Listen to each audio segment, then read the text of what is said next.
Buenas noches, una nueva emisión de Grano del Sistema. Antes de comentar, quiero hacer una aclaración. Volvieron las llamadas telefónicas intimidatorias. Y en esto quiero ser muy claro. Hago responsable directamente al gobierno de Mauricio Macri, porque todo esto que yo estoy diciendo de Macri ahora, lo dije en su momento cuando Cristina era gobernante de ella. Y nunca tuve ningún tipo de problema y debo reconocerlo. Cambio de que subió Macri, primero a mí me reventaron un negocio siendo Macri jefe de gobierno de la Ciudad de Buenos Aires, y después en marzo del 2016 fue cuando me hackearon todas las cuentas. Continuamente cuando me empezaron a mandar fotos que yo estaba tomando café, o me mandaban mensajes diciendo por dónde había caminado, y empezaron los llamados telefónicos. Todo esto pasó durante el gobierno de Macri. Por lo tanto, si a mí me pasa algo, saben perfectamente de qué lado viene la cosa. Acá no hay más vuelta que darle. Yo estuve 2013, 14, 15, 3 años pegándole a los Kirchner. Nunca tuve ningún tipo de problema y debo reconocerlo. Todos mis problemas arrancaron con este gobierno, que es muy intolerante. Vuelvo a repetir, volvieron las llamadas telefónicas. Vamos a empezar. Cuando se rompen los códigos, debe estar la predisposición de soportar las consecuencias. La Argentina, por lo menos en los últimos años, ha estado gobernada por mafias. Cada sector tenía la correspondiente, y la mafia política era quien coordinaba los movimientos de las otras. Nadie se salía del carril. Jamás ningún gobierno, tanto civil como militar, investigó o juzgó el delito económico del anterior. Los primeros que rompieron ese código fueron los que comandaron el proceso de 1976 cuando jugaron a Isabel Perón por la estafa de los cheques para el pago de la sucesión Evita. Incluso a López Rega, cuando se logra la extradición, es por ese tema y no por la creación de la AAA. Cuando los radicales deciden jugar a los militares, los peronistas no se meten. Todo se paga en política. Pero a los militares nadie los jugó por corrupción. No se osó investigar las obras para el Mundial 78. Así llegamos hasta ahora, en que ningún gobierno juzgó al anterior por corrupción. Del robo sistemático sobre la Argentina no hubo nadie preso. Solo María Julia Zogaray, domiciliaria y por un hecho menor y personal. Con Macri se rompen todos los códigos. Y no está mal que alguien por una vez envíe a los corruptos a la cárcel. Pero que lo haga el maestro de todos no tiene ningún tipo de explicación y solo genera venganza. ¿Cómo quieren que comprendan los empresarios que quien fuera maestro y socio en el robo del Estado ahora hable de transparencia y honestidad y permite que estén todos procesados? Cuando uno ve los presos de Bonadío, la mayoría son funcionarios, cuando en realidad los verdaderos corruptos son los empresarios, ya que los políticos cambian cada tantos años, pero los empresarios no. Y encima quedan expuestos ante el mundo. El caso más emblemático es Roca, el dueño de Techín. Le echó toda la culpa a su segundo, Verlatza, sin explicar si este hombre tenía el manejo de la empresa para disponer de millones de dólares de coimas. No sabía dónde las coimas. ¿De dónde sacó la plata Verlatza? Esa declaración la puede hacer semejante ante un juez como Bonadío. Vaya a hacerla en Italia, donde ya pidieron a la justicia argentina el expediente por un caso de coimas en la península itálica de la misma empresa Techín. Lo mismo le puede pasar a Calcaterra, cuando se compruebe que en realidad la empresa pertenece a los Macri. Mauricio todavía tiene poder para echar de la pipa a quienes le pasaron la justicia informe sobre Calcaterra, pero cuando pierda poder, y no falta mucho, ¿qué hará Calcaterra con la soga al cuello?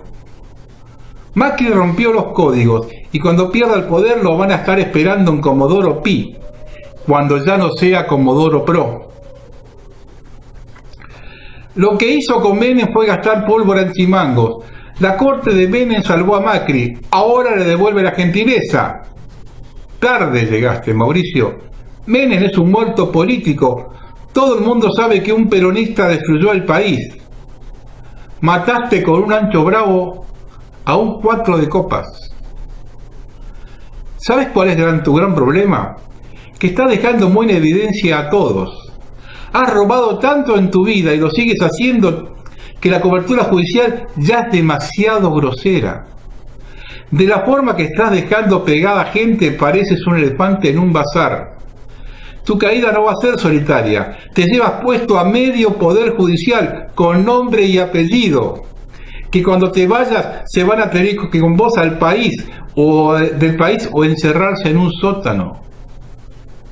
¿Se imaginan por el futuro, por ejemplo, del juez Irurzun o el fiscal Stornelli? ¿O los integrantes del Consejo de la Magistratura que se ufanan de controlar hoy? En la Argentina del futuro no va a faltar la memoria y la verdadera justicia muy cercana al escarmiento. ¿Y Carrió? Que tuvo que meterse en el bolsillo la denuncia contra Garabano cuando le enviaron el sobre con los nombres de los que quedaban cesantes y seguía con la misma. El sábado con Mirta Legrand retoma el pedido de enjuiciamiento. Esa es Carrió. Según se levante, se mueve. Pacto de mafiosos, donde todos tienen un muerto en el placar. Lo importante es que en el medio de la guerra, como en la Chicago de los 30, nos vamos enterando de todo. Por ejemplo, que la bronca de Carrió con Garabano es porque el ministro no envió a ningún juzgado que se lo pidió la conformación societaria actual de las empresas que aparecen en todos los pleitos. Y no envía porque todos los accionistas tienen el apellido Macri, los hijos de Mauricio, los hijos de la hermana y los otros hermanos. Rompiste todos los códigos, caminas por la cornisa y lo peor de todo es que te van a caer tus hijos y sobrinos. Que a lo mejor no te importa, porque son como vos. Jorge Weinstein desarrolla una hipótesis audaz. Uno de los efectos de la crisis estructural del capitalismo en desarrollo de la década de los 70 es una transformación de las burguesías de los países periféricos de manera creciente hacia actividades mafiosas. En rigor, el proceso no se suscribe a la periferia. También en los países centrales, la baja de la tasa de ganancia por efecto de una crisis que es de sobreproducción compela a las burguesías a la búsqueda de beneficios en actividades ilegales. En la Argentina, esa transformación que afecta el perfil sociocultural de toda una clase social es coronada por la llegada a la presidencia de Mauricio Macri. El grupo Macri no es cualquier grupo económico. La familia Macri es sinónimo de una burguesía parasitaria dedicada a saquear el Estado Nacional. Si el carácter mafioso de esta burguesía es difícil de rebatir, la mayor polémica se presenta con el término dictadura.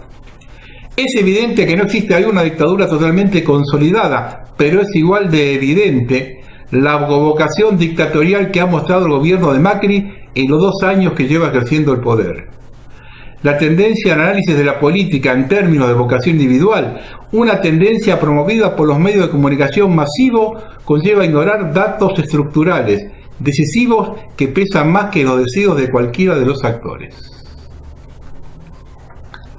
Y esto lo digo yo. Aquí hay 3 familias que deben desaparecer de la Argentina. No debe quedar uno solo libre con ese apellido. Todos a la isla de los estados. Macri, Kirchner y Menem. Ahora quiero que escuchen lo que dice este abogado. Escuchen bien al comienzo. Cuando menciona a uno de los operadores de Macri en la justicia, el de la polémica foto con el juez Irurzun tomando café, el abogado Rodríguez Simón, alias Pepín. Escúchenlo bien. Doctor, usted en su escrito sobre el final puso algo respecto de algo que le pueda pasar a usted después de esta denuncia, ¿es correcto? ¿Tiene miedo? No es la primera denuncia que tiene ese hace saber, que es lo que está diciendo Villarroel. En muchas ocasiones fuimos amenazados, en la anterior administración y en la actual. Nunca quisimos tener custodia, nos parece irrelevante, pero hay algunas personas, vos al inicio estabas nombrando, haciendo una reseña perfecta de algunas causas que tiene Casanelo. Si bien se llevaron la de los aportantes truchos, en lo de Casanelo hay 2 denuncias nuestras, de 10 empresarios que a la vez eran aportantes del PRO en la ciudad, y de 189 empresas relacionadas con 90 funcionarios, que también eran aportantes del PRO. Esta no se la van a poder llevar. No. Esta queda en lo de Casanelo. ¿Y esas denuncias que son empresarios Claro. aportantes al PRO? Hay 10 empresarios, dentro de los 10 empresarios hay estudios jurídicos con un promedio de aporte de 750.000 pesos, que curiosamente son concesionarios de empresas que prestan servicios en la capital. Y la otra denuncia que hicimos, que hay aproximadamente 890 empresas vinculadas con 200 funcionarios. Para tener algo en mente, hay el hijo de un ex abogado y periodista fallecido que figura en 190 sociedades anónimas. Epa. Que es el hijo de Grondona, del doctor Grondona. Entonces, ya con esa pista nos estamos alertando que, bueno, que hay cosas que son muy graves. ¿Pero ustedes tuvieron ahora amenaza después de esta renuncia? ¿De esta denuncia? No, pero dejamos abierta la posibilidad, o sea... Pero el usted, ¿por qué no insulto- dice lo que puso concretamente? Usted puso en el final de la denuncia como que... Hacemos hace- responsables si nos pasa algo a la dirección de auditoría, hacemos responsables a los denunciados. A ver, el temor existe en lo siguiente, y me tengo que remitir a muchos años atrás. Había un problema con los manteros en la ciudad. Junto con la Cámara de Comercio de los Manteros de Florida, tenemos intervención.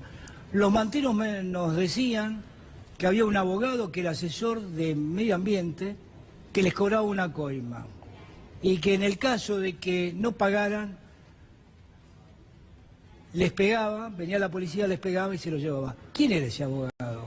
¿Quién era? Rodríguez Simón Pepín, Pepín, que estuvo procesado en su momento por el UCEP. pero justamente por este tema, por el abuso. Por eso tienen miedo ustedes.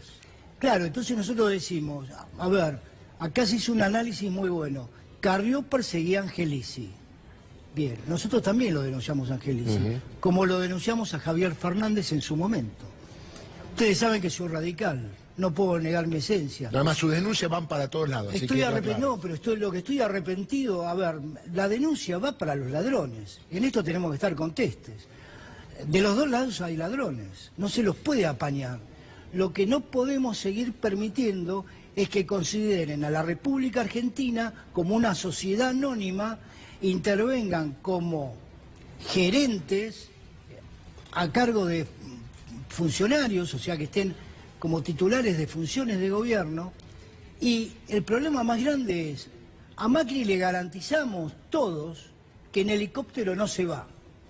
Pero lo que no le podemos garantizar a Macri es que salga de la casa de gobierno en un camión de traslado. Esto es muy serio. Acá lo que se está hablando es de hambre. Acá lo que se está hablando es de robo.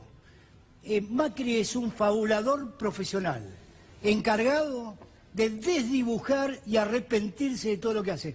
Yo me da vergüenza ajena y le tengo que pedir disculpas a todo el mundo, no solo que lo votó a Macri, sino a los radicales que están interviniendo en el gobierno y que son cómplices de lo que está haciendo Macri. No son radicales.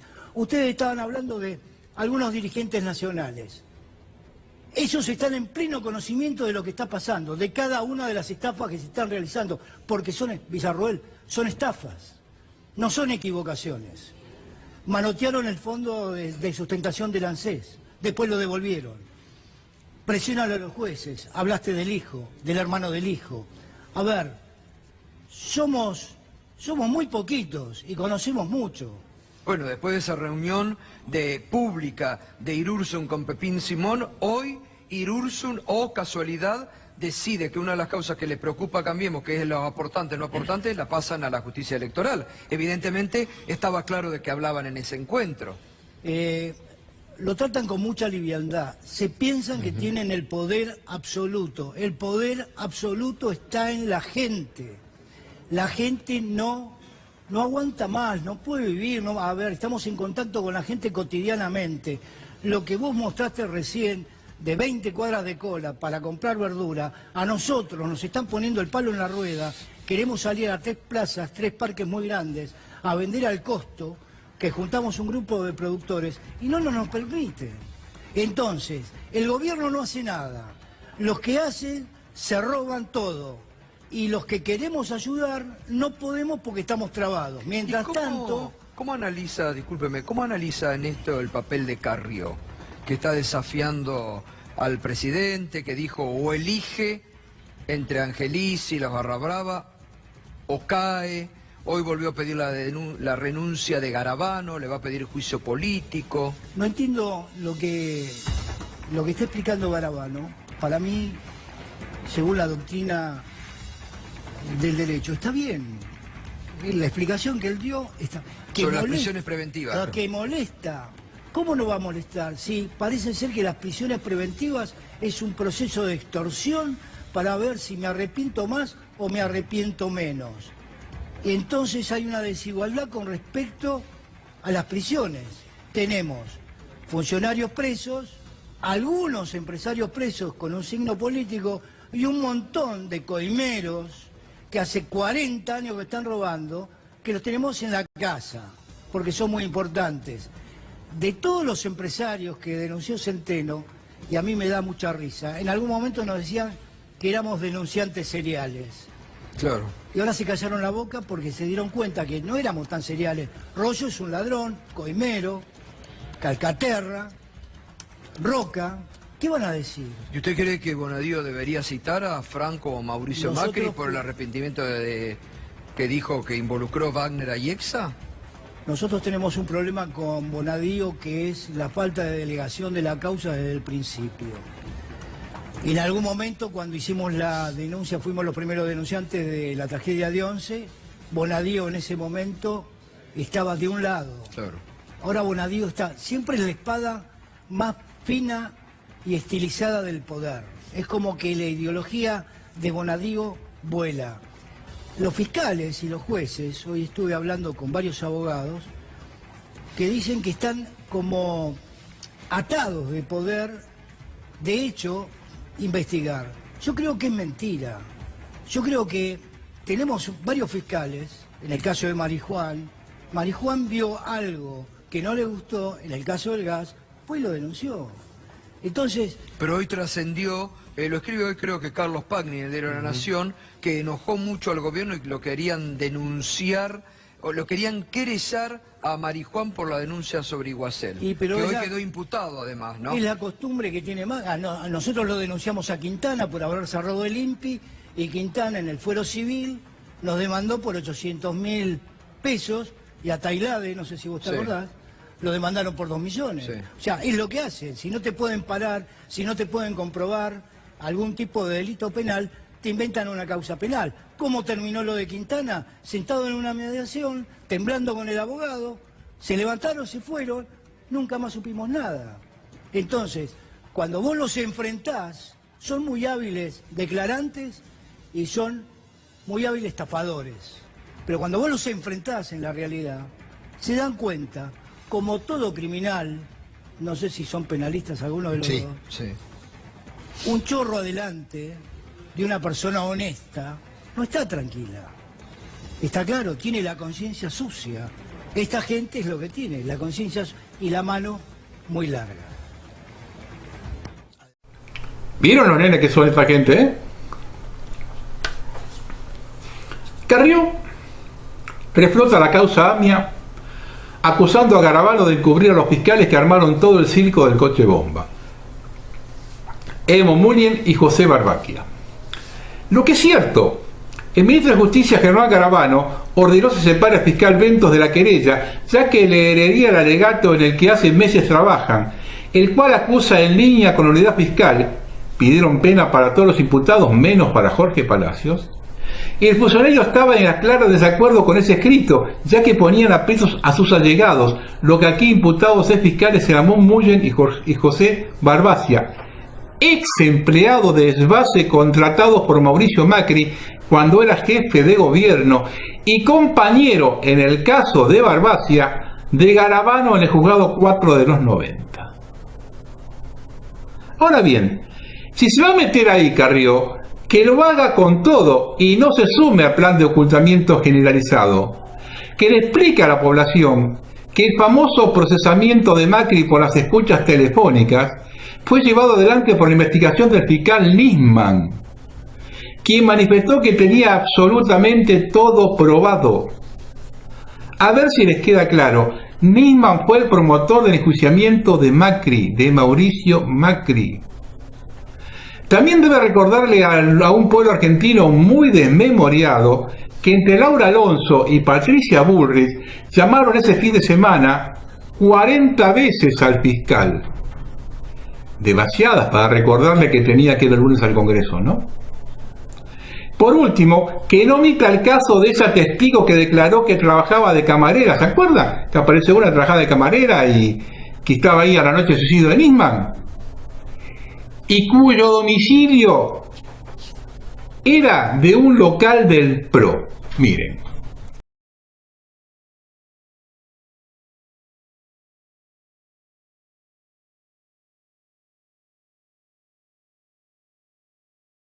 Si quieren ser creíbles, digan todo, porque ustedes están en el gobierno por la muerte de Alberto Nisman.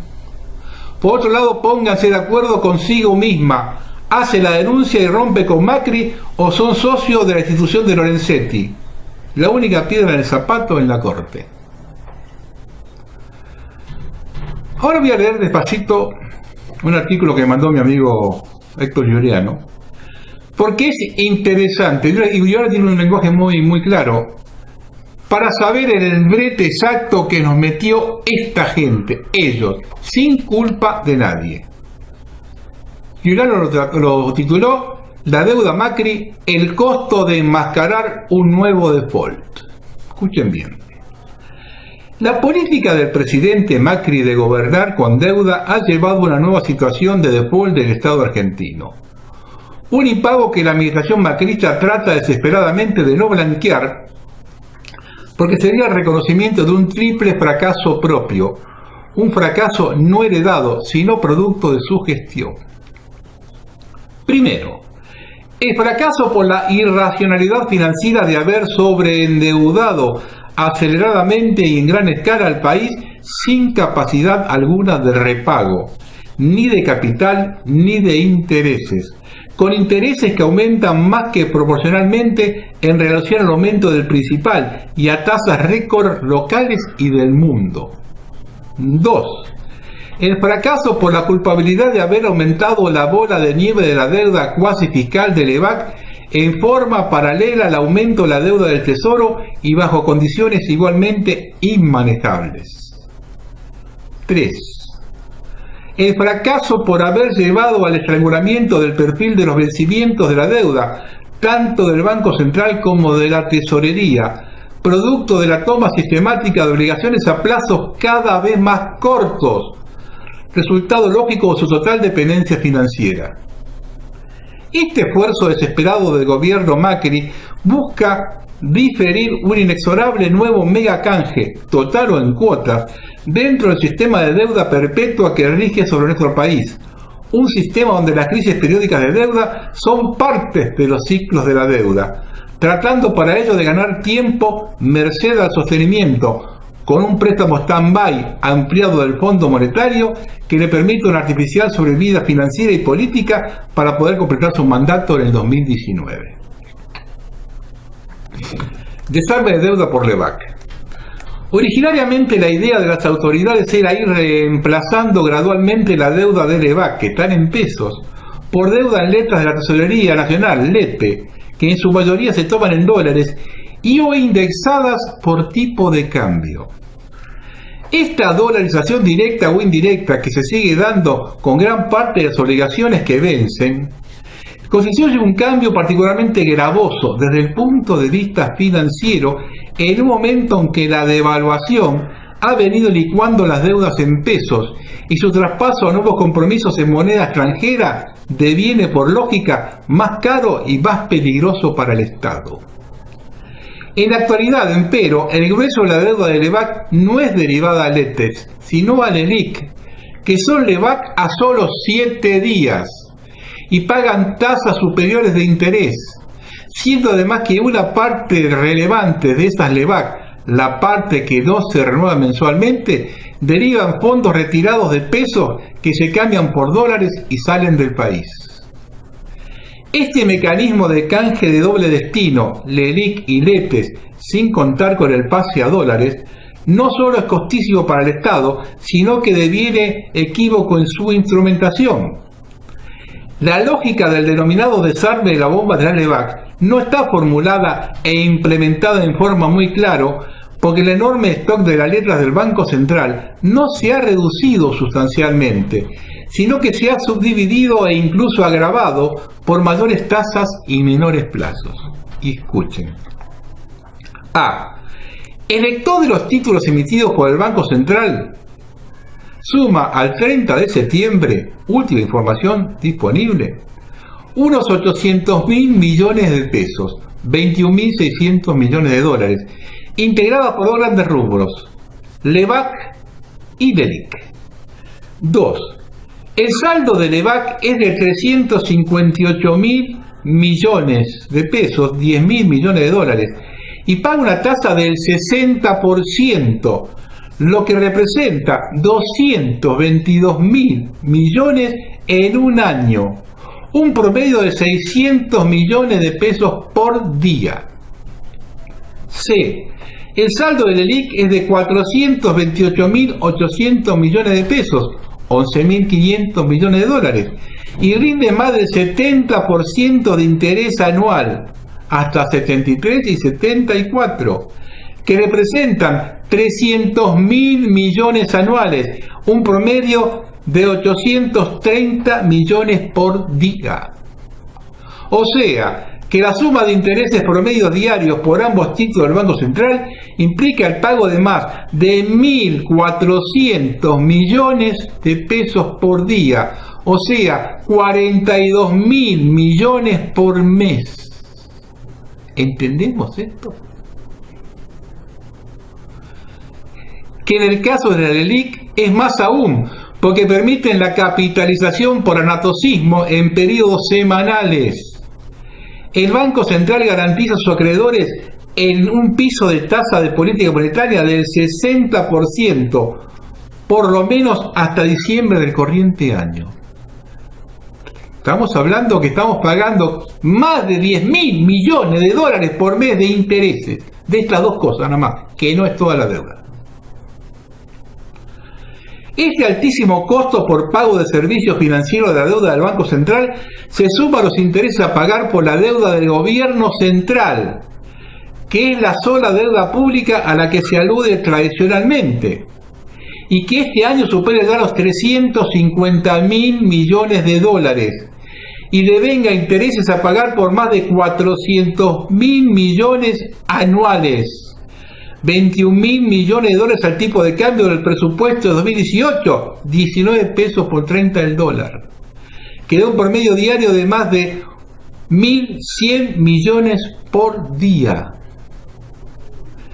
Pero en realidad es hoy peor que la prevista en el presupuesto en curso, porque ha habido una fortísima devaluación de por medio y porque los títulos en pesos del Tesoro que se están colocando, LETES y o bonos, lo hacen a muy corto plazo, 4 a 6 meses, y a tasas superiores al 50% anual en pesos, lo que eleva mucho más aún el cuantum de los intereses a pagar. Esto quiere decir que en la actualidad la Argentina, sumando Tesoro y Banco Central, estaría abonando más de 2.500 millones de pesos por día de intereses. Ningún país del mundo abona tasas de este nivel a los capitales financieros que lucran con el endeudamiento fiscal y cuasi fiscal del Estado. El costo del no default. A los fines de no blanquear la cesación de pagos, la administración Macri ha venido adoptando toda una serie de medidas que en lugar de aliviar la situación, la vienen agravando. A. Dado el corte de las renovaciones totales de la deuda por parte de los acreedores extranjeros del Estado desde abril de este año, el gobierno macrista pidió al Fondo Monetario un apoyo de emergencia para poder sustituir deuda externa privada por deuda con el organismo internacional para no caer en default. Pero se trata de más deuda que no se destina solo a sustituir vencimientos de terceros privados, sino también a sostener el tipo de cambio y el pago de intereses adicionales del Banco Central y del Tesoro. Una nueva deuda con el Fondo Monetario que, por otra parte, nadie sabe ni cuándo ni cómo se podrá cancelar. B. Esta situación se vio precipitada fundamentalmente no por el lado de la tesorería, sino por el lado del Banco Central, que bajo la conducción de Federico Sturzenegger llevó la deuda cuasi fiscal del banco por Lebacs a mediados de abril a niveles incontrolables superiores a $1 billón y medio de pesos. C.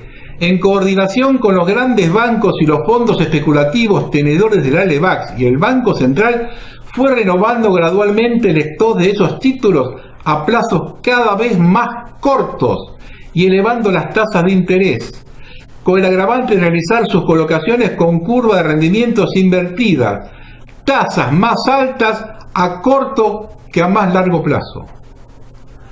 C. La deuda inmanejable de la bola de nieve o bomba de la Lebacs por parte de su administración fue el detonante de la nueva crisis de deuda que llevó al presidente Macri a solicitar de forma sorpresiva la ayuda de emergencia del Fondo Monetario a los fines del salvataje financiero del Banco Central y del auxilio de la Tesorería para cubrir el monto creciente de los intereses a pagar por ambas vías y poder llegar al fin de su mandato en 2019. Para ello el Fondo Monetario, actuando en forma muy discutible respecto de sus funciones estatutarias, le desembolsó al gobierno de Macri 15.000 millones de dólares en junio, que en 100 días de gestión Caputo entraron por una ventanilla del Banco Central y salieron por la otra, vendiéndose para financiar la fuga de capitales. F. El Banco Central comenzó un programa acelerado de reducción de stock de Lebacs por subasta de renovaciones mensuales y por recompras en el mercado secundario, a un costo financiero altísimo y sustituyendo más de la mitad de las mismas por LELIQ.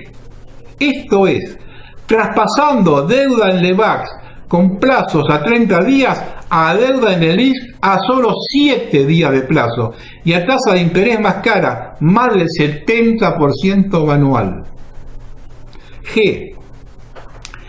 El nuevo presidente del Banco Central, Guido Sandleris, ha dejado en claro que el banco elevará estas tasas de interés todo lo que sea necesario para retener la mayor parte de los fondos existentes y contener a la vez el pase de los pesos no renovados a la compra de dólares. H.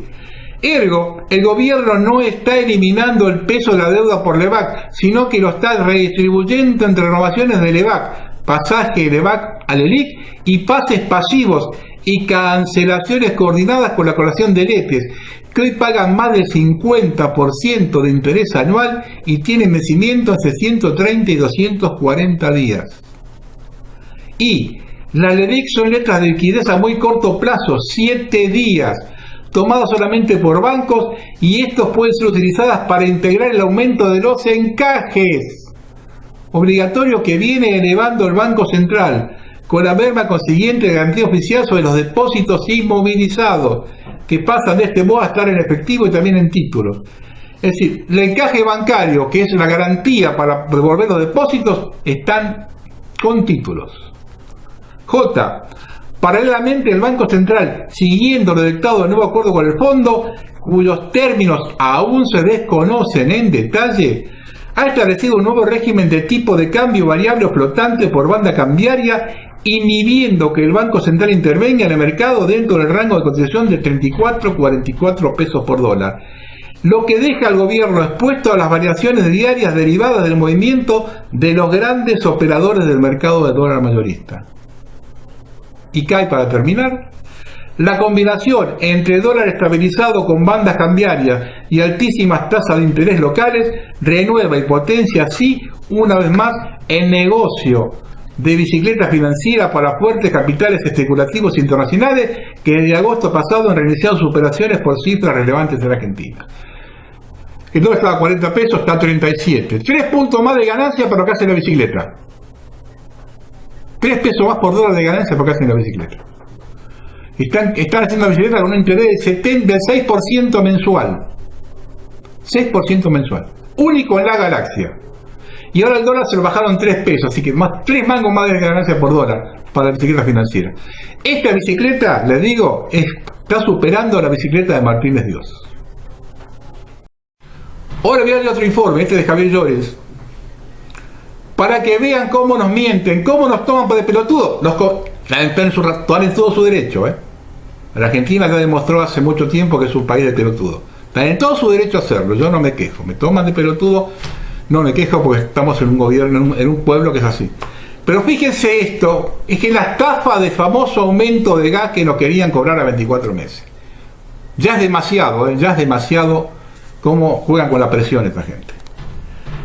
El secretario de Energía y ex ejecutivo de las petroleras YPF, PECOM y Plupetrol, a la que renunció para pasar a ser funcionario público, Javier Iguacel, se despachó la semana pasada con una aparente anodina resolución en la que sin ponderar monto alguno y los alcances reales de lo que establece, dice: dispónese en forma transitoria y extraordinaria que para las diferencias entre el precio del gas previsto en los contratos y el precio de gas reconocido en las tarifas finales de las prestadoras del servicio de distribución, valorizadas por el volumen de gas comprado desde el 1 de abril hasta el 30 de septiembre de 2018, Enargas instruirá a las prestadoras de servicio de distribución al recupero del crédito a favor de los productores en línea separada de la factura de sus usuarios en 24 cuotas a partir del 1 de enero de 2019. Seguidamente dispone que esas diferencias mensuales deben ser actualizadas al 31 de diciembre próximo con la tasa activa del Banco de la Nación Argentina y su monto prorrateado en cada usuario en función de lo consumido en el periodo abril-septiembre de 2018. Agregando que la financiación de dicho monto se efectuará según la tasa pasiva plazo fijo del mismo banco, más un plazo adicional de 60 días para compensar la diferencia entre la fecha de facturación y la de pago. No dejaban nada afuera. En lo considerando de su resolución, engañosamente, el secretario Iguacel dice que a raíz de la marcada variación del tipo de cambio, se han acumulado diferencias diarias significativas por la compra de gas en el marco de los contratos suscritos entre los productores y la distribuidora de gas natural. Por ello resulta necesario adoptar medidas específicas para proteger al usuario final, atenuando la incidencia del traslado a las tarifas de las diferencias diarias acumuladas por la compra de gas en el último periodo estacional, respetando el principio de neutralidad del precio del gas respecto a las distribuidoras de gas. Muy bien. O sea, que ellos quedan indemnes de cualquier esfuerzo compartido a realizar por efecto de la macro devaluaciones acaecidas. Y el esfuerzo compartido solo será supuestamente entre los productores de gas y los consumidores, mediante la espera del cobro por parte de los primeros y el pago en cuotas por parte de los segundos, más sus correspondientes intereses, cayendo así en realidad en el esfuerzo únicamente de los consumidores. Lo que no dice el señor secretario es la montaña escondida de dinero que tiene su resolución, que surge del convenio firmado entre las productoras de gas y las distribuidoras de ese fluido, aprobado por Enargas, en la que se expresa que el pago de los suministros de gas por parte de las distribuidoras a los productores, facturados en dólares, se efectivizará en pesos 75 días posteriores al mes del suministro del fluido, al tipo de cambio vigente al momento del pago.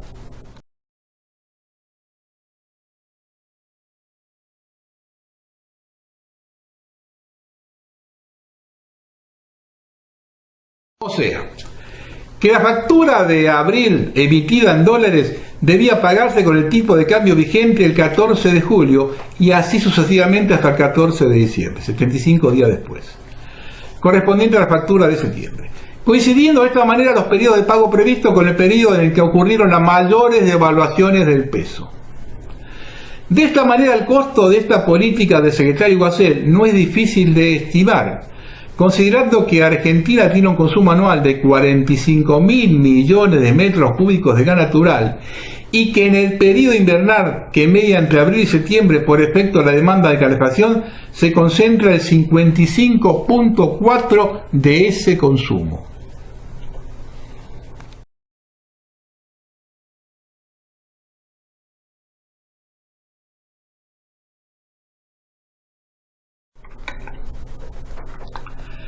En base al mismo, y tomando el dólar Banco Nación para los pedidos pasados, el dólar futuro del ROFEX para los pedidos aún no transcurridos, el precio del dólar convenido a pagar, que según ámbito era de 20,34 pesos por dólar, el precio promedio ponderado del gas natural de 4,06 por millón de BTU,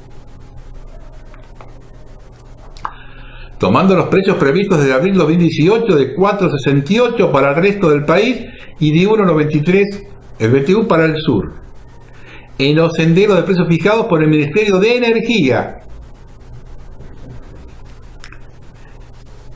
Y las tasas de interés activa del Banco Nación, surge el siguiente resultado global. Escuchen bien. Los metros cúbicos suministrados entre abril y septiembre alcanzarían los 24.924 millones. Lo cual representa 923 millones de BTU, que al precio de 4,06 representa un monto de 3.748 millones de dólares, que al tipo de cambio de 20,34 son 76.232 millones de pesos. El cual al tipo de cambio promedio de julio a diciembre, que es 37,19, trepa la suma de 139.372 millones de pesos. O sea, que existiría una diferencia o remanente a cobrar de 63.140 millones de pesos, al que hay que sumarle otros 8.374 millones de intereses, a los efectos de actualizar su monto hasta fines del 2018. Trepándose su importe final a 71.514 millones de pesos, casi equivalente al monto pagado por el gas natural en ese invierno. En base a esos datos se confeccionó el siguiente gráfico que muestra los importes mensuales acumulados a pagar diferidamente por efecto de la diferencia de cotización del dólar.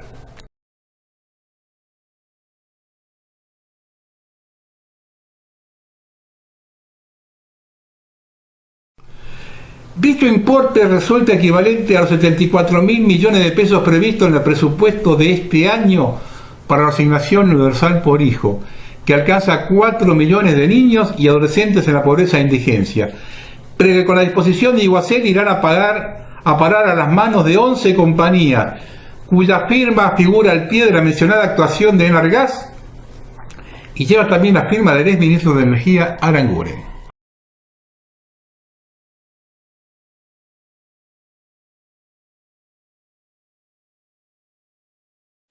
Primero se dijo que eran 10.000 millones de pesos.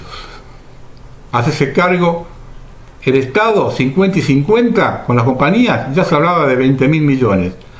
Ahora sabemos que la verdad es casi 72.000 millones. Además de este aumento que ahora van a pagar toda la sociedad vía impuestos, aún aquellos que no tienen servicio, anunciaron otro mentiroso del 35% a partir de octubre. En realidad se registran aumentos del 60% en el cargo variable por consumo, para las categorías más bajas de R1, R2 y 3. Aumento que se replica ampliado en el caso del componente gas natural que se paga a las compañías productoras, cuyos aumentos para categorías más bajas que en Buenos Aires, R1 a R2, 3 superan el 90%. Pero peor sucede en otras zonas del país, como es el caso de Córdoba, con la distribuidora de Alcogas, donde el cargo por metro cúbico de consumo aumentó 127% para categorías más bajas y un 115% para las intermedias. Y otra cosa sucede en Mendoza, con la misma distribuidora, con aumento del 127% para categorías más bajas y del 130% para las intermedias.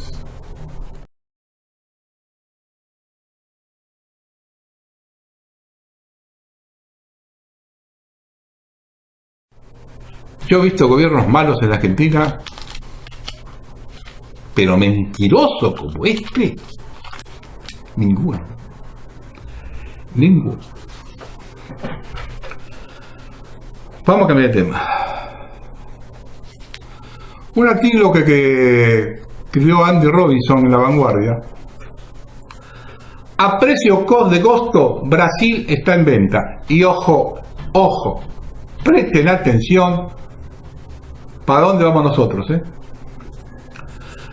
Paranaguá es el segundo puerto de Brasil y en los años del boom de las materias primas se esperaba el desarrollo y la prosperidad. Por sus terminales se exporta carne, azúcar, madera, trigo y sobre todo soja. Gran parte va a China. Tras la recesión más grave de la historia, Paranaguá, como gran parte de Brasil, está en venta a precio de saldo. Aún peor quizá para la autoestima brasileña, los compradores son los compañeros del Club BRICS, concretamente China. En el caso de la adquisición de la terminal de contenedores originalmente propiedad del Estado brasileño por la multinacional China Merchant Ports Holding, la empresa china ha alargado los turnos de trabajo, pretende reducir un 60% el número de trabajadores y no respeta el convenio sindical. Los chinos tratan al ser humano como si fuera una máquina, dice Rodrigo, uno de los estibadores que esperan su turno en el puerto. La venta de empresas nacionales a inversores chinos se ha disparado en los últimos años hasta alcanzar $10.000 millones para 2016-2017. Principalmente son inversiones en infraestructura, petróleo, gas y energía hidroeléctrica, todo donde sale barato gracias a la depreciación del real. La agresiva investigación judicial del caso de corrupción Lavallato ha creado excelentes oportunidades de compra también. Petrobras, en el epicentro del escándalo, ha vendido una importante parte de sus activos. Las empresas Shanding Queluí y CNPC se hicieron con parte de una nueva refinería en Río de Janeiro. Odebrecht, la enorme constructora que confesó haber pagado sobornos billonarios a lo ancho de América Latina, ha vendido su participación en el aeropuerto El Galeao de Río a una empresa china. No solo acuden los chinos a la gran venta de liquidación brasileña, grandes petroleros occidentales como Exxon y Shell se han hecho con concesiones en la explotación de petróleo presal, una reserva submarina considerada la más rentable del mundo. Antes Petrobras mantenía el control de todo el petróleo extraído. Las multinacionales ya estudian también la venta de la eléctrica estatal Electrobras. Boeing, por su parte, ha pactado la adquisición de la empresa aeronáutica Embraer, la joya de la manufactura y la tecnología brasileña. Creada por el Estado en los años 60, Embraer se privatizó hace 25 años, pero su principal accionista, el banco público BNDES, y un veto gubernamental habían pedido la venta. Ya no. Sería lógico pensar que el candidato nacionalista de ultraderecha Jair Bolsonaro, esto nacionalista lo escribe este hombre, que se compara a veces con Donald Trump, compartiría esta preocupación. En el pasado el ex militar había sido un fuerte defensor del control brasileño de la economía y de las grandes empresas. En una ocasión llegó a decir que el expresidente Enrique Fernando Cardoso debería ser fusilado por querer privatizar Petrobras. Pero Bolsonaro ya no es el nacionalista económico que era, asesorado por el economista liberal Paulo Guedes, licenciado por la Universidad de Chicago. Bolsonaro defiende ya la privatización de todas las empresas estatales y no le parece preocupar la entrada de multinacionales en empresas estratégicas. Hacerse liberal fue necesario para lograr financiación para su campaña, así como para restar votos al candidato del establishment Gerardo Axmin. Acá termina el artículo. Yo les digo una cosa, si quieren decir que yo soy brujo, díganlo. Esto que pasó en Brasil con Bolsonaro, un hombre que prácticamente de la nada pasó a ganar las elecciones en Brasil. Lo único que tenía fue 21 años diputado en Brasil. Y acá tenemos una réplica de Bolsonaro. Ojo con este detalle, que es Elisa Carrió, que toda su vida fue diputada. Y con los últimos movimientos de Elisa Carrió ahora, yo no sé si el sistema no está preparando el Bolsonaro del año que viene. Y acá va a ser una Bolsonara. Ojo con ese detalle. Escúcheme, yo le dije en el 2013 que iba a preparar un candidato pseudo nacionalista, no me equivoqué. Ahora le digo, ojo con la Bolsonara en Argentina. Siguiendo con los chinos, hay un artículo que publicó Infobae. Pero escuchen esto, yo vengo insistiendo en esto en todos los programas y sigo insistiendo. A ver si abren los ojos de vez por todas. Las empresas de China que invierten en el mundo están obligadas a espiar y robar para el régimen. Se instalan con promesas de desarrollo y dinero. Sin embargo, su objetivo no es económico. Su meta es mantener actualizado el régimen sobre nuevas tecnologías e información militar. Por ley, las empresas chinas están obligadas a espiar para el régimen. Su Bing, de 48 años, consiguió un visado para vivir y trabajar en Vancouver, Canadá. Adquirió una firma de 80 empleados. Se presentaba como un empresario llano, interesado en invertir en el país que lo había acogido, pero en el cual pasaba extrañamente poco tiempo. Llamó a su nuevo emprendimiento Lodetech. Su verdadera actividad se inició tiempo después de haberse instalado para no despertar sospecha de ningún tipo. En 2009, de acuerdo a los registros hallados por agentes federales de los Estados Unidos y Canadá, comenzó a movilizar a sus inquietos hackers instalados detrás de un monitor en Beijing. Objetivo: infiltrarse en los ordenadores y archivos de las grandes compañías aeroespaciales de las potencias norteamericanas y robar sus secretos para el régimen chino. En la jerga de los servicios secretos, Su Bing era un spotter, es decir, una persona dedicada a preparar los blancos adecuados para que sean atacados por otro estado. En este caso, sus atacantes eran hackers instalados en la capital china. Cuando fue descubierto, 5 años después de iniciar su actividad ilegal en 2014, las agencias de seguridad canadienses y norteamericanas comenzaron un proceso judicial y el empresario chino terminó tras las rejas. Había robado un total de 630.000 archivos, un equivalente a 65 GB de información proveniente de material sensible de Boeing. Él, solo con apenas 2 hackers más. Uno de los archivos que Su Bing filtró al régimen chino puede verse en la tecnología del F-35, el más avanzado caza del mundo. En julio pasado, también en Canadá, las alarmas volvieron a sonar, esta vez por un gigante tecnológico conocido en todo el mundo, Huawei. El gobierno de Justin Trudeau fue advertido por la expansiva presencia de esa compañía en su país. Es que la empresa Smartphones ha desembarcado en tierra canadiense para desarrollar su central de tecnología móvil del futuro.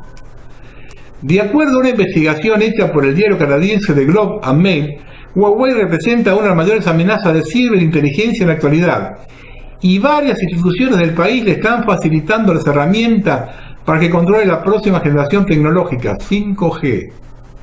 Universidades, compañías telefónicas y hasta dependencias gubernamentales están ayudando al gigante chino a nutrirse del conocimiento local y los porta automáticamente a su sede central en Shenzhen, China. China no renuncia a nada de su ambición de ser el líder mundial de esta tecnología. De contar con esta posibilidad, el régimen comandado por Xi Jinping tendría el acceso a los datos de miles de millones de personas alrededor del mundo. Sus teléfonos celulares podrían servir para espiar cada acción y conocer cada detalle de nuestras vidas. La centralización de la tecnología podría ser clave, y tras ella están los jerarcas chinos. También están los otros, no sé, claro. Pero también hay que tener otro punto sensible que está en juego. Y es el que se disputa en las universidades de primer nivel en todo el mundo, que cuentan cada vez más con mayor presencia de profesores chinos. Muchos de ellos, por su rango de investigadores, participan de proyectos empresarios y tienen acceso a tecnología novedosa en desarrollo.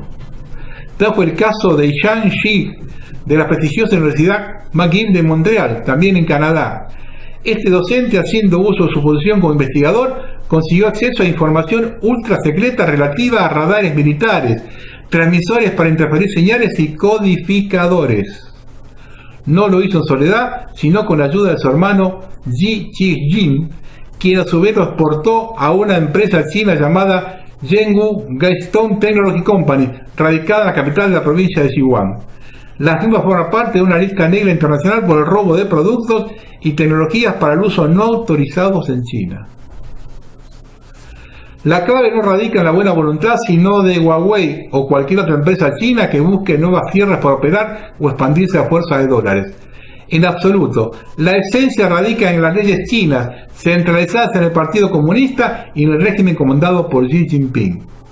Las compañías deben responder al gobernante Partido Comunista, y ese mandato está plasmado en letras imborrables.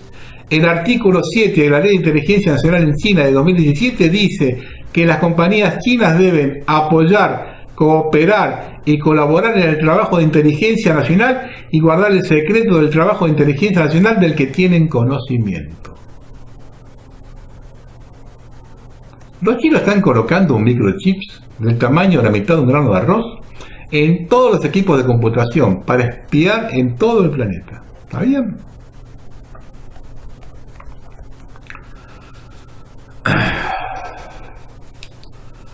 Varias veces he manifestado que una cosa es la iglesia protestante luterana y otra muy diferente, estas sectas electrónicas que son la punta de lanza del nuevo orden mundial para ir generando la religión única. En Brasil, donde realmente tiene una gran influencia política, han apoyado hace más de 10 años al PT con Lula y Dilma a la cabeza, creadores de ese engendro armado por la CIA llamado Foro de San Pablo. Una vez lograda la destrucción de Brasil, se pasan al bando opuesto sin ponerse colorados. Si Bolsonaro llegó tan alto es porque las iglesias electrónicas jugaron un papel clave en la campaña. En el país vecino son una fuerza política respetable, controlan una quinta parte de la Cámara de Diputados. Los evangélicos distribuidos en diferentes expresiones de la fe, pentecostales o neopentecostales, bautistas, presbiterianos, orillan el 29% de la población y siguen todavía de lejos a la iglesia católica mayoritaria. Pero hasta 2015 y solo a la Iglesia Universal se le atribuyeron unos 6.000 templos en todo el país.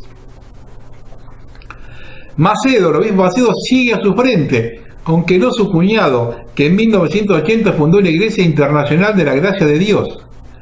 Los fieles tienen fijado un diezmo que calcula el 10% de sus ingresos. Allí radica la fortaleza económica de las más poderosas iglesias evangélicas.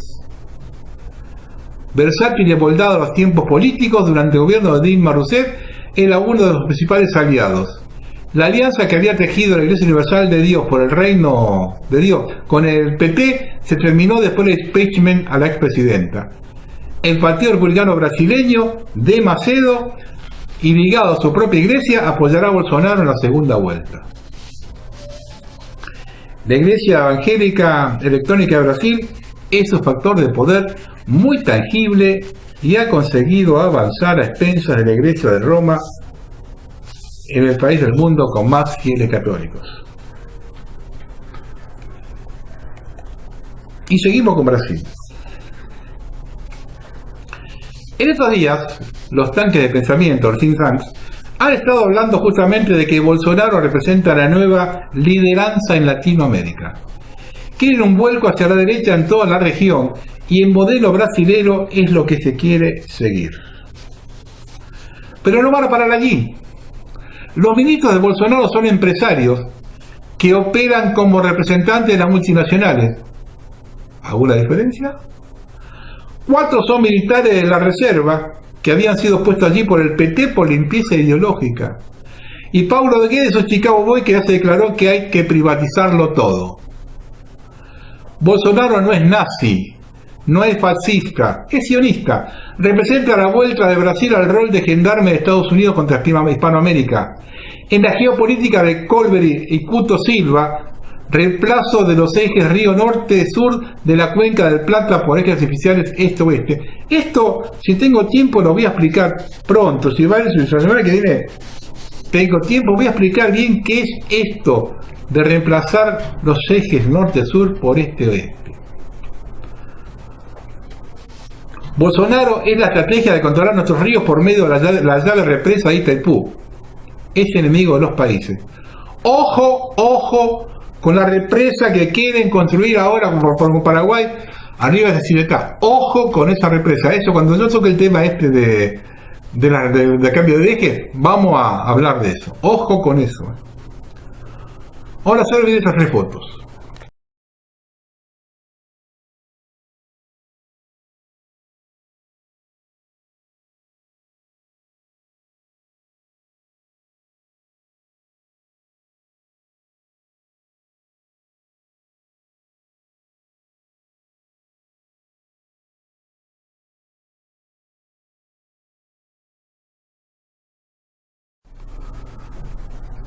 ¿Alguno me puede explicar, luego de ver la tercera foto, cómo encuadra el evangelismo?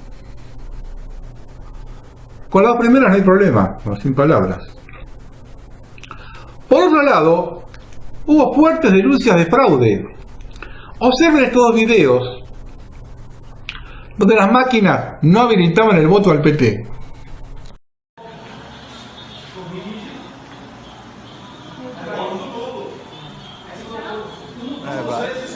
Aqui no Guará, rogacionista infantil, o rapaz está tentando voltar no 17 Bolsonaro e está dando voto nulo na máquina. Vou corrigir de novo. Pela terceira vez, eu vou corrigir de novo. Corrige. A tecla vermelha. Número 1, número 7. Voto nulo. Voto nulo.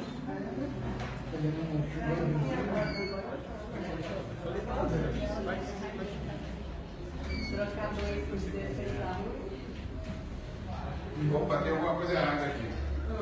Acabei de digitar 17, apareceu o voto nulo. Sabia? Acabei de estar aqui, está aqui. Vocês não tá vendo, tá tudo gravando. Na tela está aqui, voto nulo. 17, voto nulo. Chamar um Por fiscal. favor, chama quem foi. Ok. Está registrando, né? Estou registrando, Zé. Não é a primeira vez, não. Não, isso Tá direto. direto. Direto. Pois é, mas as pessoas desavisadamente vão e confirma aí, danou-se.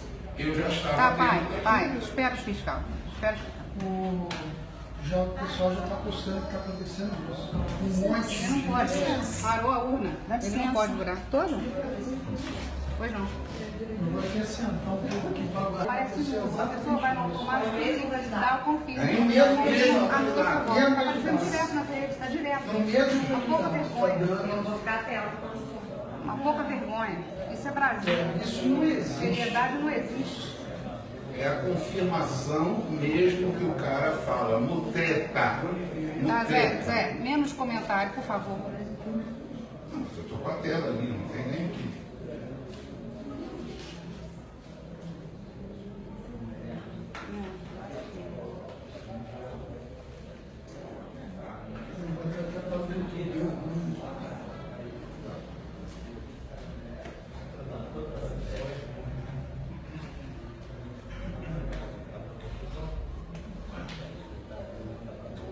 E agora apagou. José Gonçalves Miguel, o senhor está constando aqui para mim que o senhor está votando. Tá vendo? Pois é, mas a tela Está apagou. aberto ainda, né? Ó. Está toda apagada? A tela... A governadora. O governador? Para o governador? Tô sendo um pouco Quero apresentar então. Pois é. O governador veio para apresentar. Não. A coisa aconteceu no senador. Hein? Eu sei, no senador, aconteceu no senador, no 17. Quando eu diz que o primeiro, eu já dei o voto nulo. 17, faltava o terceiro número.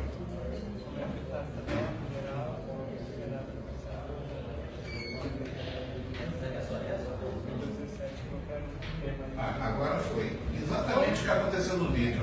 Que vai e depois... Você só não pode apertar o Não pode verde. pegar o verde. Muito cuidado na hora de apertar o confirma, porque as urnas estão fazendo isso.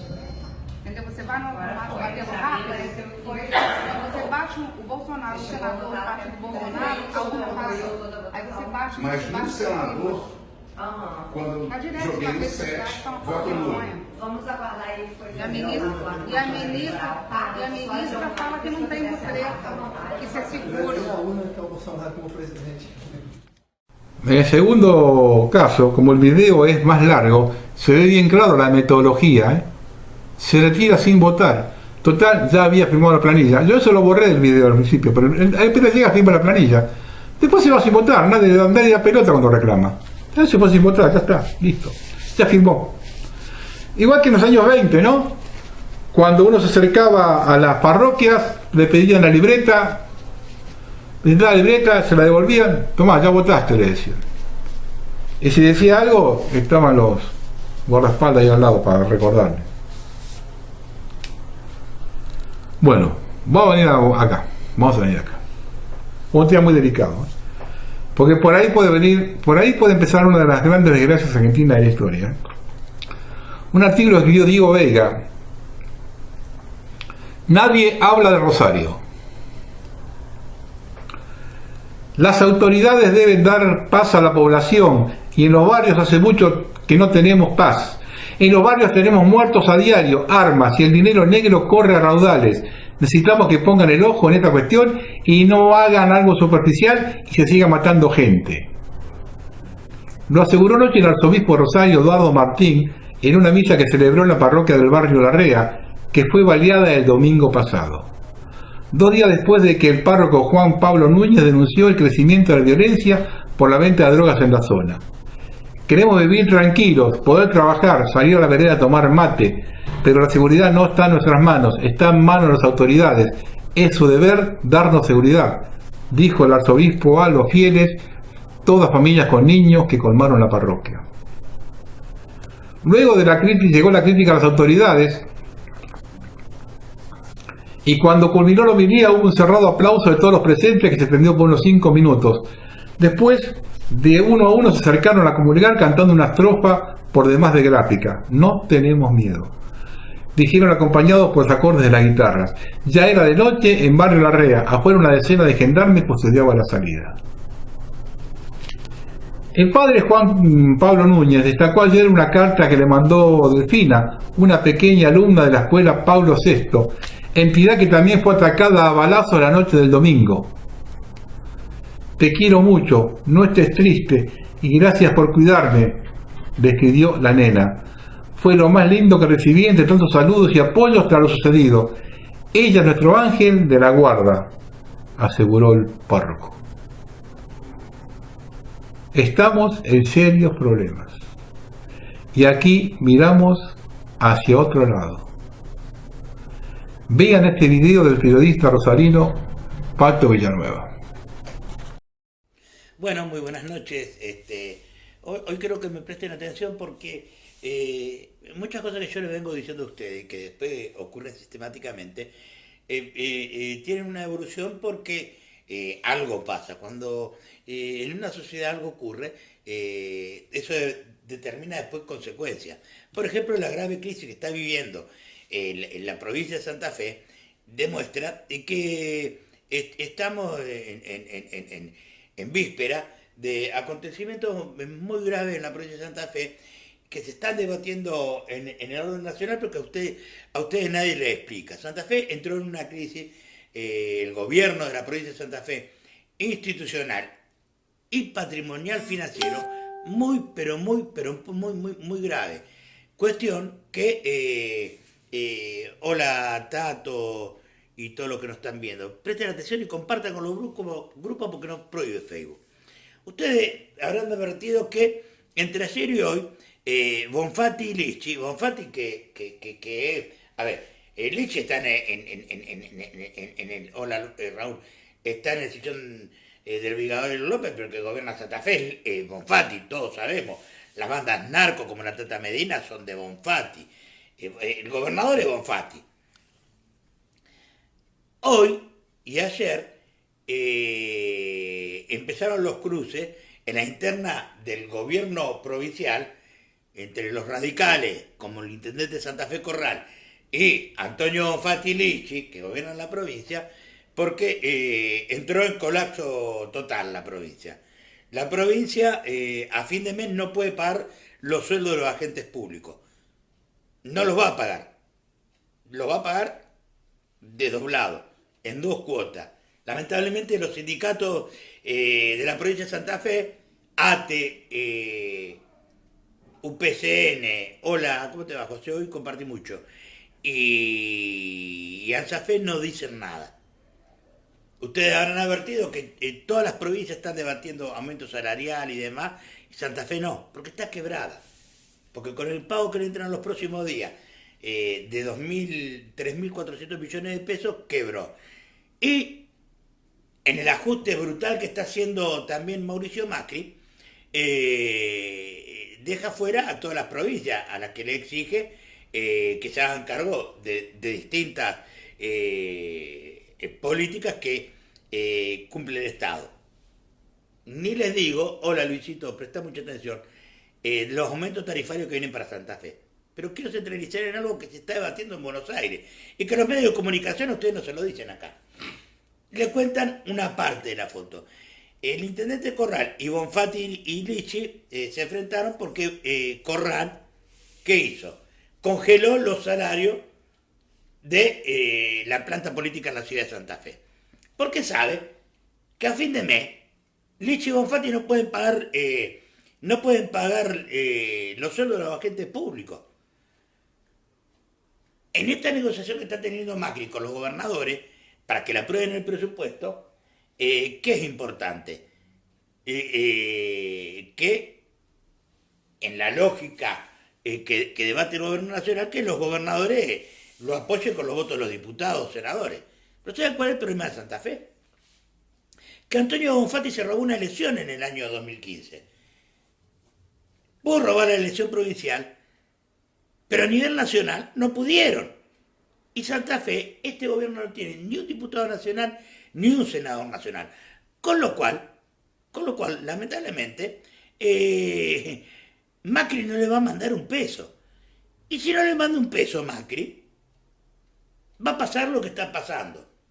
Entonces usted ahí tiene que entender qué ocurrió, por ejemplo, con la denuncia de la ministra de Seguridad ayer, que dice que el narcotráfico se incursiona cuando se ausenta el Estado. Y acá esto es lo que yo quiero denunciar. ¿Quiénes manejan las bandas narco de la ciudad de Rosario y la ciudad de Santa Fe? La ciudad de Santa Fe es la tercera más pobre de toda la República Argentina. La tercera.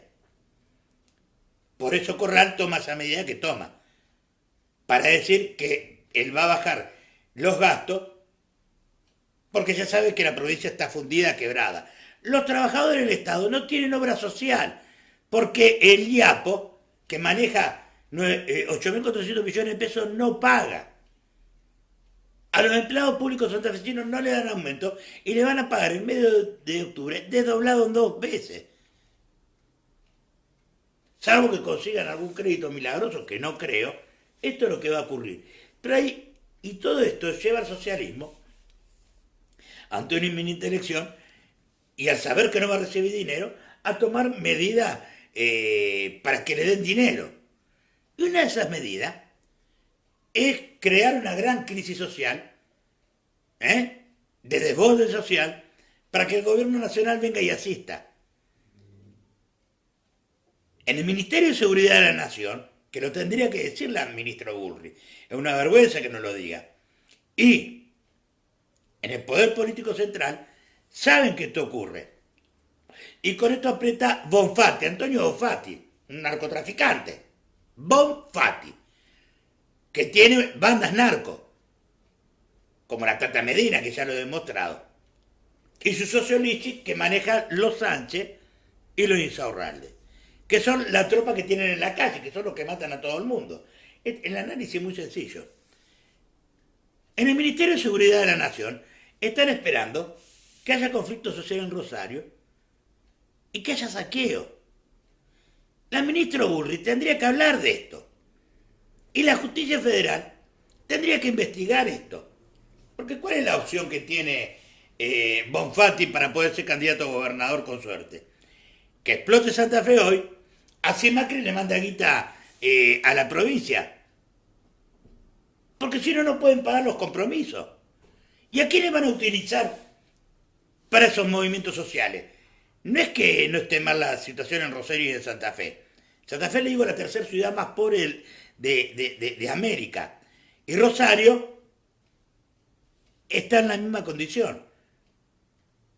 Y como se robaron las elecciones y se robaron todo el dinero con empresas como Pecan, como Milicil, como Riva, como Rovial, han degradado las finanzas del Estado. Y no tienen para cumplir ningún compromiso. La obra pública se paralizó porque la paralizó Macri, porque explotó Argentina y quieren déficit cero y qué sé yo, y no ponen más una moneda. Y las empresas, la obra pública de Santa Fe la pone el socialismo, que también son los que le dan el dinero a ellos para recaudar. Como esta ecuación se ha roto, el socialismo quiere promover, fundamentalmente Antonio Bonfatti, la crisis social en las calles. Y ellos cuentan con las bandas narcos, porque no tienen al comisario Drueta, que es narco, al comisario Macat, al comisario Corbellini, al comisario Paz, el que compra y vende mujeres en San Lorenzo, a Vilanúa, a Bengochea, que viene de una familia terrorista, que su mamá mataba a policía con Rouhani en los 70, y están generando esto. Y lo grave es que la ministra Patricia Bullrich sabe de esto, pero no dice nada. En Rosario se está esperando, desde la ciudad autónoma de Buenos Aires, que en día explote una gran crisis social. Porque a la pobreza establecida por el desgobierno narcosocialista se le aumenta la crisis social nacional. La falta de contención del presupuesto por parte del gobierno provincial y la creciente desocupación. Y esto es un cóctel mortal. Pero,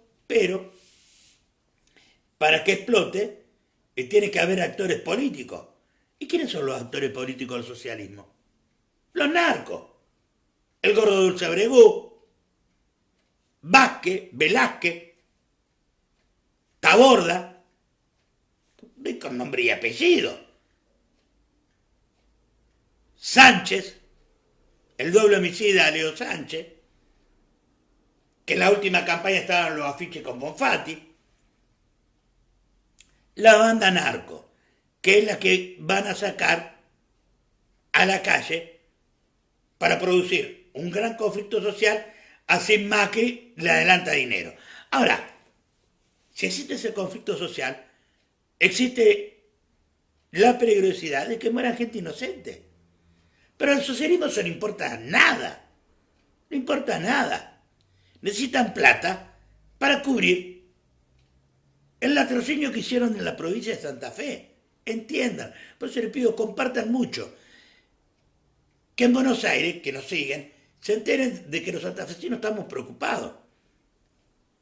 Y entiendan bien lo que hablan el pacto macrista, el pacto esquinerista. No, yo soy un periodista santafesino que les cuenta lo que los demás no les cuentan.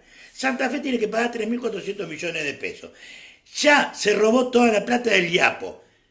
Todo el presupuesto que tenía IAPO hasta fin de año se lo robó. No hay prestaciones, en el interior no hay directamente. En Rosario y en Santa Fe hay algunas prestaciones. Se robaron todo. A los afiliados le hacen pagar todo. No tienen más presupuesto IAPO. De la misma manera, Rentas Generales no tiene para afrontar el pago de los docentes, de los médicos, de la administración central. Ellos pueden comprar a Hoffman, a Molina, a Soñaleso, lo pueden hacer. A Romero Deuda. Ahora, cuando los porteros, los docentes, los médicos, los enfermeros, los que limpian las cloacas y demás, no cobran el sueldo, van a parar. Cuando no tengan aumentos salariales, como no lo tienen, van a parar. Y a todo eso se le va a sumar este movimiento que está pergeñando Antonio Bonfatti con su banda y Lichi para que haya crisis social en Rosario y en Santa Fe. En Santa Fe hace falta que se prenda un fósforo para que explote la gente. A ver si ustedes entienden. 3 de cada 9, no de cada 10, de cada 9 santafesinos, 3,5 son pobres. Y 1,5 de cada 8 santafesinos son indigentes. No comen. No comen. El gobierno provincial no tiene dinero porque se robó toda la plata, vació la provincia y no tiene malla de contención social. Ustedes si ven en Buenos Aires, de lo que se quejaba Patricia Burri con Carolina Stanley, que son los movimientos sociales que salen a reclamar. ¿Por qué salen a reclamar? Reclaman porque después contiene el Estado. Usted me puede decir, sí, es político, no es político, pero es parte de la crisis social que vive Argentina. En Santa Fe no pasa eso. Y como no pasa eso, va a explotar. Que es lo que le decía hoy la ministra Stanley a Burri. Porque Burri, ¿qué dice? La lógica que va a aplicar acá en Santa Fe y que se va a armar una sangría bárbara. Hay que cagarlo a palo. Y Stanley, ¿qué le dice? No, querida, Argentina está en crisis, atendamos el problema, si hay barbaridades, y bueno, no nos deja compartir Facebook, pero traten de compartir. Si hay barbaridades, solucionémoslas. Ahora, todo ese análisis y la propia discusión entre Stanley y Burri se radica en Santa Fe, en Rosario y en la ciudad de Santa Fe. Milman, el secretario de Seguridad de la Nación, tiene un borrador en su escritorio sobre esto. Pero como Margarita Stolbizer, socia del socialismo, lo protege y dice, no, pará, todavía no digan nada. Esto es una locura. Esto es una locura. Explota Santa Fe, explota Rosario y explota la ciudad de Santa Fe. La justicia santafesina tendría que investigar, como me investigan cuando dicen que intimido, si es cierto lo que está ocurriendo. Tendrían que ir a lo de la Tata Medina a ver si está organizando en la zona norte saqueo. Tendrían que ir a lo del gordo Dulce Abregú, el narco más grande de la zona oeste, socio de Daniel Corbellini, que puso el comisario de investigaciones, Macat, a ver si en la zona oeste, junto a los Sánchez y a los Insaurralde, están organizando saqueo. Lo que va a pasar en Rosario y en la ciudad de Santa Fe tiene 3 patas. La culpa política de Lichi y Mufati, en la negación de Patricia Burri y la protección brutal, escandalosa de la narcojusticia santafesina que conduce el narcofiscal Baclini. Tipo que tendría que estar preso, es un delincuente, un criminal. Los títulos de los diarios, ¿cómo van a compensar la sangre que puede correr en Rosario? En Santa Fe. Para que sea candidato Antonio Mufati y le den plata a Macri. Tiene que salir el gobierno nacional a denunciar esto. Si todos sabemos que los movimientos narcos van a orquestar una crisis social, lo sabemos todos, los periodistas que hacemos investigación. Y empiezan en Rosario y en Santa Fe. Y esa es la polémica que tuvieron entre José Corral, intendente de Santa Fe, y la banda narcosocialista Lichi Mufati. Ahora Corral tendría que decir, miren, esto es así, tiene que contarlo. Porque mientras se organiza desde la PDI y todo esto, la esposa de Corbellini, en el VIC del City Center, tiene la oficina de lavado de dinero. Hoy los policías me lo comentaban que le daba vergüenza. Me dicen, Pato, hace un informe. ¿Pero qué informe voy a hacer? Si esto ya está sabido. Con el narcofiscal Baclini. Sí, irá preso después, pero ¿y ahora? Se nos vienen semanas dificilísimas. Muy difíciles. Muy difíciles. Y los que están organizando esto son Antonio Mufati y Miguel Lichi, los dos. No nos prestemos a juegos violentos. Estos hijos de puta se abusan de la pobreza y de la indigencia, pero nosotros tratemos de encontrar un control a todo esto.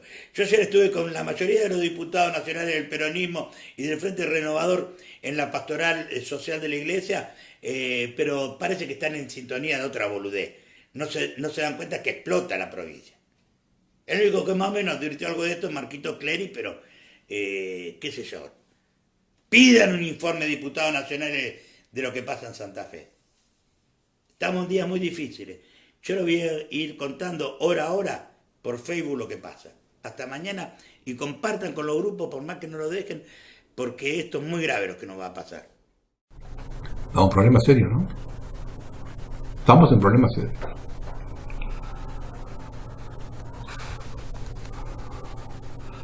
A raíz del video que pasé la semana pasada acerca de esas visiones en el cielo, me enviaron este otro, miren.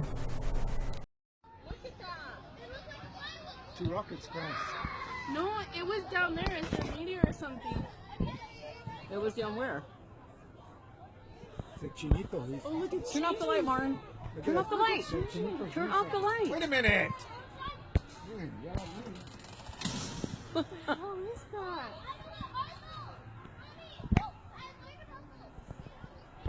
How the hell did it like get that big?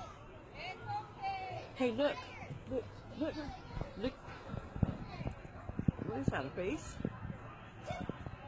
No, and it actually started. I have the video. It started as a little red thing, and it was going like that. It was a meteor or something. I don't know how it's bright like that. Oh, look at that one. I don't know why there's smoke. That's crazy. See, look, that one is going and changing again. What? Did they see it go flying? Oh, or shit.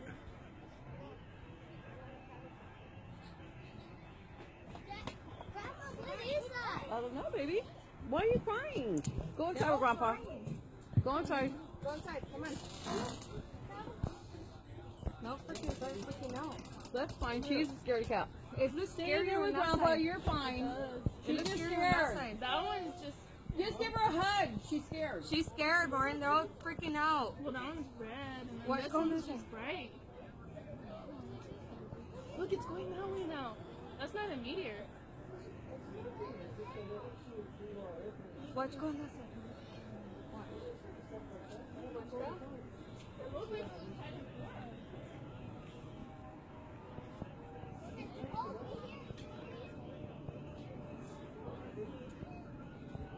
You're okay, sweetie pie.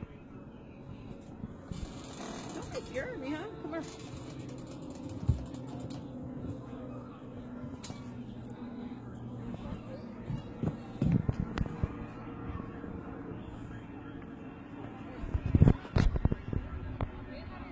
What does that look like right there, though? I don't know. It's moving though. It's moving, huh?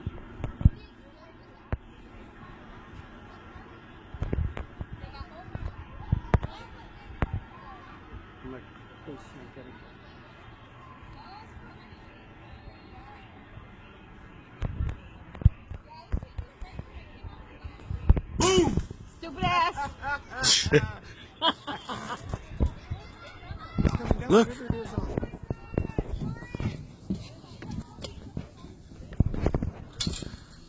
Oh my god! Oh my god! Jennifer! Jennifer! Hey, look! What? I'm gonna switch them over to you.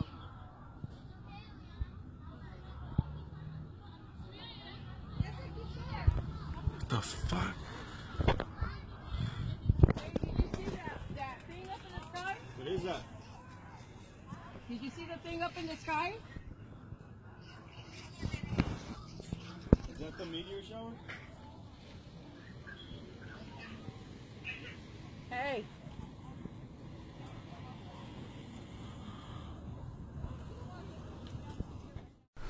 Yo les doy el pantallazo por todos lados, ¿eh? Yo no me callo nada, yo les digo las cosas por todos lados, cuando son acá, afuera, acostado, ¿eh?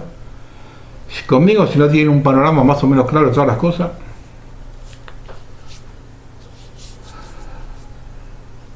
El tema del paradigma de civilización o barbarie choca con la realidad. La barbarie estaba representada por Facundo Quiroga y el Chacho Peñalosa.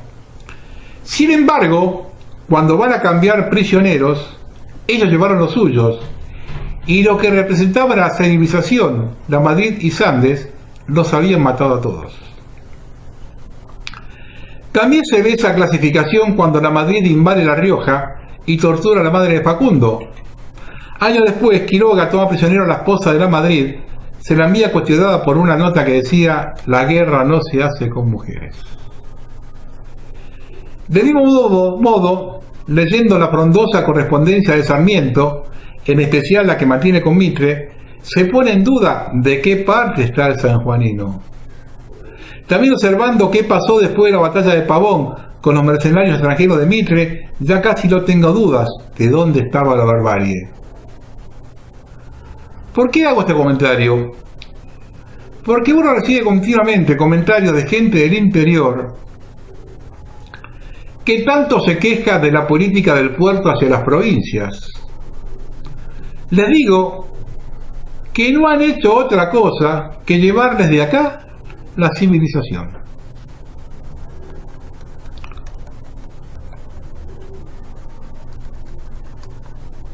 Digo esto porque muchos de los que tiran la bronca sé que son liberales en el fondo. Bueno, ellos llevaron la civilización. La reserva que tiene Cambiemos para el 2019 es María Eugenia Vidal. Para los distraídos, le recordamos que era la secretaria de Rodríguez Larreta en el PAMI, cuando se suicidó el doctor Favaloro. También funcionaria de Macri en la primera gestión y vicejefa en la segunda. Buena promotora de la ideología de género que propone el nuevo orden mundial. Hoy, como gobernadora, demuestra una gran sensibilidad por la gente. ¿Qué van a pagar los fondos buitres con el hambre de la gente? ¿Con el hambre del pueblo? Ya te pudiste expresar, estamos en democracia, ya pudiste decir todo lo que querías decir, ahora nosotros vamos a seguir con el acto. Entonces les quiero contar que viene con una propuesta de obra con el ministro Sansón, que incluye el acueducto. Tampoco recula ante los reclamos de la gente. Este corto video filmado el viernes muestra cómo, y por la puerta de atrás y en contramano, escapó Vidal de unos trabajadores en Chascomús.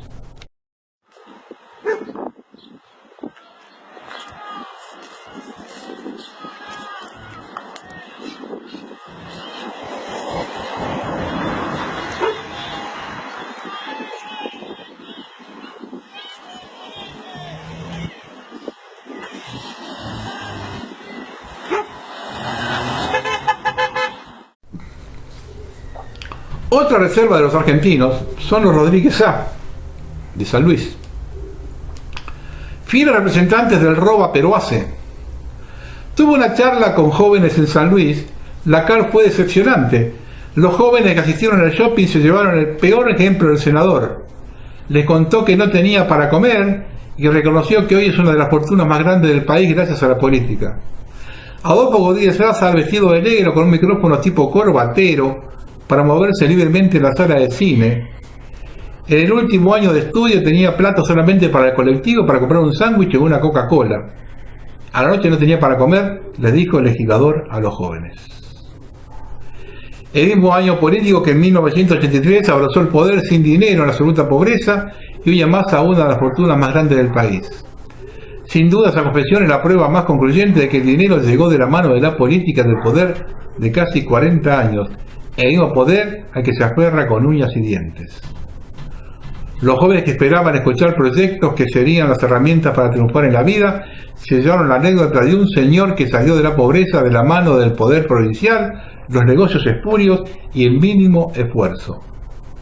El peor ejemplo, ese que Adolfo le dio a los jóvenes y que lo confesó en una charla abierta.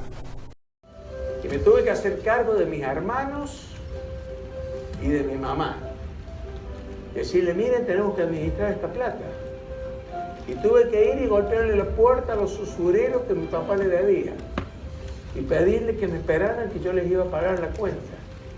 De noche podíamos tomar un café con leche con pan y manteca, punto. No teníamos plata, había que apagar las luces porque no podíamos pagar una boleta. O sea que yo he sufrido, he sabido, yo tenía solamente plata para el colectivo, para ir a la facultad y volver, y comer un sándwich con una Coca-Cola y un café en todo el día. Y a la noche no tenía dónde ni qué comer. Bueno, siempre encontraba un amigo, alguien, y me volví a San Luis. Y luché. Y mi sueño era ser gobernador de San Luis. La semana anterior, cuando pasé el informe de la OTAN, algunos me criticaron diciendo que no es posible una invasión. La respuesta es simple, muchachos. Los argentinos somos inmediatistas. Yo te digo que pongo una semillita hoy y voy a querer la planta crecida mañana. Ellos se manejan con tiempo. La invasión es fase 3. Lo dije claramente en el programa. La invasión es fase 3. La Argentina está en 1.5. Todavía no entró la segunda.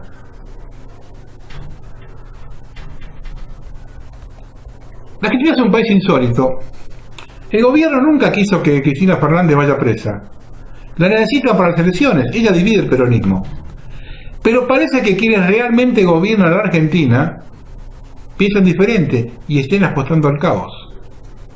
Ahora bien, en la votación del Consejo de la Magistratura, 2 líneas peronistas no se bajaron y de esa forma le dieron la victoria a Cambiemos, que a partir de ahora tiene la facultad de hacer lo que se le cante con los jueces. Vamos a ver qué hacen esos peronistas que trabajaron para Cambiemos cuando las leyes de los jueces operen sobre Cristina y sobre todo los peronistas que la acompañaron y los que no la acompañaron también. Ya tiene el primer caso con Pablo Moyano. Acá te vendés por 2 mangos o tenés una nariz ñata que no te deja ver más allá de 2 centímetros. No, acá los argentinos son una cosa seria. O todos se venden por un sándwich de mortadela o tienen una visión que no le pasa de la nariz de un ñato. Y para los políticos argentinos, cuando están en el gobierno, ¿no? Solo les interesa la justicia independiente cuando son oposición.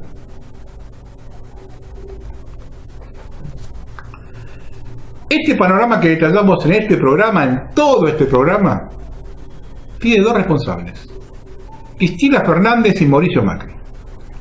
Porque ella le allanó el camino y totalmente consciente. Ambos son alfiles del plan global del nuevo orden mundial. Ahora bien, debemos aclarar el tema de la herencia. Si el sucesor de Cristina hubiese sido alguien que viene a defender los intereses nacionales, tenía posibilidad de hacer una buena gestión. El problema externo más acuciante eran los fondos buitres y se arreglaba con 10.000 millones de dólares. Corrigiendo varios ítems teníamos camino orégano. Pero también tenía camino orégano Macri, pues para tomar el rumbo que tomó estaba todo en las antípodas, y entonces su camino estaba totalmente trabado y absolutamente todo, desde su óptica, patas para arriba. Hoy tenemos las consecuencias, las que escribió Giuliano. Está por demás claro. Los que me tratan de pesimista y derrotista, lean otra vez el informe de Giuliano y expliquen cuál es la salida dentro de la democracia. Si no la encuentran, les informo que la democracia es el problema. Y lo van a entender el día que se saquen de la cabeza que la única alternativa a este sistema es gente de uniforme repartiendo palos. El sistema global con su prédica estableció 2 cosas con letra de bronce que todos compran y nadie discute: que la democracia es el mejor sistema y que la única alternativa es el totalitarismo, y que los gobiernos que ellos llaman populistas son los responsables de los problemas económicos. Mientras no comprendamos eso, no hay salida.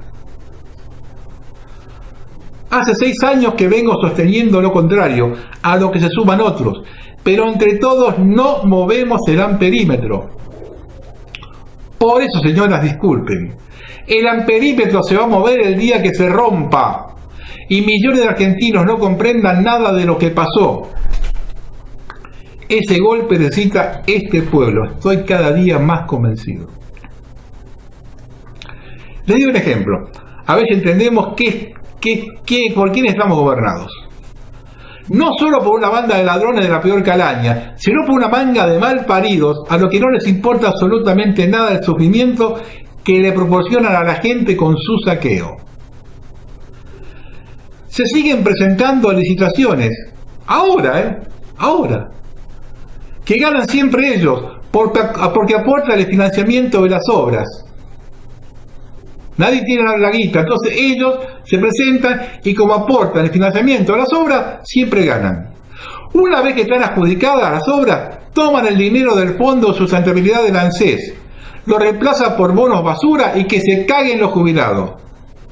Pero para cerrar el círculo, las obras hace IEXA con Odebrecht. Odebrecht, una empresa a la que nadie en el mundo le adjudica hacer una vereda domiciliaria.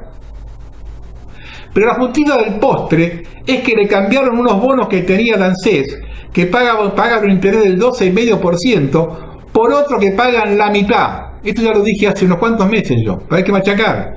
Y si esos bonos que pagaban 12,5 se lo dieron al Banco Morgan. Y esta banda que pondría Colorado al mismísimo Al Capone, la volvería a votar el 30% de la población. Señores, estamos en un problema muy serio. Para el modelo que quieren imponer sobramos 25 millones de personas, pero para el que habría que desarrollar para que los argentinos estemos conformes a nuestras posibilidades, están de más 13.200.000, que es más o menos lo establecido por Jauretche en el medio pelo. Para finalizar, si tenemos en cuenta que el 70% de ellos están en el área metropolitana de la Ciudad de Buenos Aires, le doy la razón a un amigo que me dijo hace 6 meses: para sacar la Argentina adelante, tenés que separarte de Buenos Aires. Buenas noches.